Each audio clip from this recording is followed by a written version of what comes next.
നമസ്കാരം. Raf talk ഫുട്ബോളിലേക്ക് ഏവർക്കും സ്വാഗതം. AFC ചാമ്പ്യൻസ് ലീഗ് 2 അൽ നസറിന് ജയം.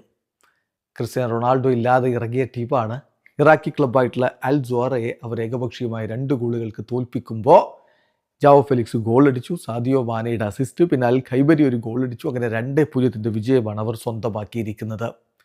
ഈ മത്സരത്തിൽ അവരുടെ മുന്നേറ്റങ്ങൾ നയിച്ചുകൊണ്ട് സാദിയോ മാനയും ജാവോ ഫെലിക്സുമാണ് മുന്നിലിറങ്ങിയത്. ഒപ്പം കിങ്സ്ലി കോമനും ഐമൻ യഹിയയും ബ്രസോവിച്ചും ഏഞ്ചലോയും ഒക്കെ ഉണ്ടായിരുന്നു. കളിയുടെ ആദ്യ പകുതി ഗോൾ രഹിതമായിരുന്നു. രണ്ടാം പകുതിയിൽ 52-ാമത്തെ മിനിറ്റിലാണ് അൽ ഖൈബരിയുടെ ഗോൾ പിറക്കുന്നത്. അതോടുകൂടി അൽ നസറിന് ലീഡായി. പിന്നെ കളിയുടെ 81-ാമത്തെ മിനിറ്റിൽ സാദിയോ മാനയുടെ അസിസ്റ്റിൽ നിന്ന് ജാവോ ഫെലിക്സ് കൂടി ഗോൾ അടിച്ചപ്പോൾ ഏകപക്ഷീയമായ 2 ഗോളുകളുടെ തകർപ്പൻ ജയം തന്നെ അവർ സ്വന്തമാക്കിയിരിക്കുകയാണ്. ഇതോടുകൂടി ഇപ്പോൾ ഗ്രൂപ്പ് ഡിയിൽ 2 കളികളിൽ നിന്ന് 2 വിജയിച്ച് 6 പോയിന്റോടെ അൽ നസർ ഒന്നാമതാണ്. അൽ സോറ 2 കളികളിൽ നിന്ന് 3 പോയിന്റ്, ഇസ്തിക്ലോല് 2 കളികൾ 3 പോയിന്റ്. ഈ ഗ്രൂപ്പിലാണ് ഗോവയുള്ളത്.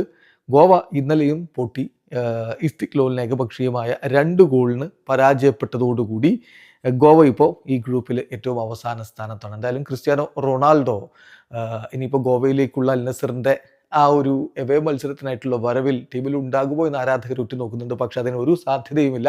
ഇപ്പോൾ അദ്ദേഹം AFC ചാമ്പ്യൻസ് ലീഗ് 2 കളിക്കുന്നില്ല. കഴിഞ്ഞ 2 കളികളും കളിച്ചിട്ടില്ല. ടീം നല്ല രൂപത്തിൽ മുന്നോട്ട് പോകുന്നു. ഈ ഒരു അവസരത്തിൽ അദ്ദേഹം അടുത്ത മത്സരത്തിന് ഗോവയിലേക്ക് വരാനുള്ള സാധ്യതയില്ല എന്നതാണ് യാഥാർത്ഥ്യം. വീഡിയോ അവസാനിക്കുന്നു. ഫുട്ബോൾ ലോകത്തെ കൂടുതൽ വിശേഷങ്ങളുമായി റാഫ് ടോക്സ് വീഡിയോ എത്താം.